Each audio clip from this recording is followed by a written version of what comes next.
নমস্কার বন্ধুরা, তোমরা সকলে কেমন আছো? আশা করি তোমরা প্রত্যেকে ভীষণ ভালো আছো আর আমিও ভালো আছি। আমি পিয়া আর আমার চ্যানেল সুজিত পিয়া ওয়ার্ল্ডে তোমাদের সকলকে স্বাগত জানিয়ে আজকের ভিডিওটি শুরু করছি। তো সকালবেলা ঘুমের থেকে উঠেই যে চারিদিকে প্রচণ্ড বৃষ্টি হয়েছে, রাত্রির থেকেই বৃষ্টিটা শুরু হয়েছিল, সকালেও বেশ ভালোই বৃষ্টি হয়েছে। তো এই যে এখন একটু কমেছে আর কি। আর এই যে চারিদিকটা এরকম মেঘাচ্ছন্ন হয়েছিল কিছুদিন ধরেই, শুধু বৃষ্টি আর বৃষ্টি। আমাদের বাড়িটা যেহেতু একটু জায়গাটা উঁচু, তো সেখানে কোনো রকম জল ওঠেনি। আর এই যে বাড়ির আশেপাশে ঠিক এইরকম জল জমে গিয়েছিল।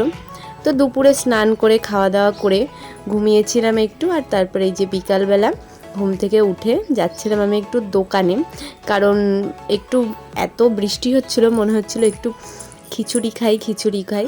তো সেই কারণে রাত্রে একটু খিচুড়ি বানাবো, তো তাই যাচ্ছিলাম আমি দোকানে। আর এই যে আমাদের বাড়ি থেকে বেরিয়েই সামনেটাই রাস্তার অবস্থাটা এতটাই খারাপ যে এই রাস্তাটার জন্য বাড়ি থেকে বেরোতেই ভয় লাগে। ভীষণই খারাপ একটা অবস্থা রাস্তাটার। ওখানে ভিডিও করতে গিয়ে রাস্তার অবস্থা এত খারাপ, আর একটু হলে আমি পড়ে যাচ্ছিলাম, একটা চটি খুলে গেছে পায়ের থেকে। আর এই যে এখন আমি দোকানে চলে এসেছি, তো আমার প্রয়োজনীয় জিনিসগুলো এখন নিয়ে নেব। তো এই যে আমার গোবিন্দভোগ চাল ডাল সমস্ত কিছু নেওয়া হয়ে গেছে। তো এখন বাড়ি যাব, আর বাড়ি গিয়ে আমি এখনই ডালটা সিদ্ধ করে রেখে দেবো, যাতে রাত্রে অতটা সময় না লাগে। তো এই যে ডালটা ভালো করে ভেজে জল দিয়ে ধুয়ে যে প্রেসারে দিয়ে দিয়েছি।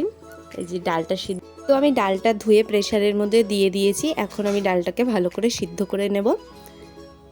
তো এই যে ডালটা আমার সিদ্ধ করা হয়ে গেছে, তো এটাকে আমি এখন রেখে দেবো। এটা যেহেতু এখন কাজে লাগবে না, তো এটাকে আমি এখন রেখে দেব।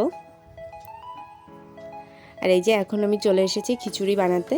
তো এখানে কিছু সবজি, কিছু বলতে ওই গাজর আর আলুটাকে নিয়ে নিয়েছি ডুমো ডুমো করে কেটে।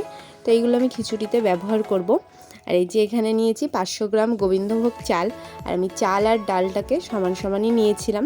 তো চলো তাহলে খিচুড়িটা বানানো যাক।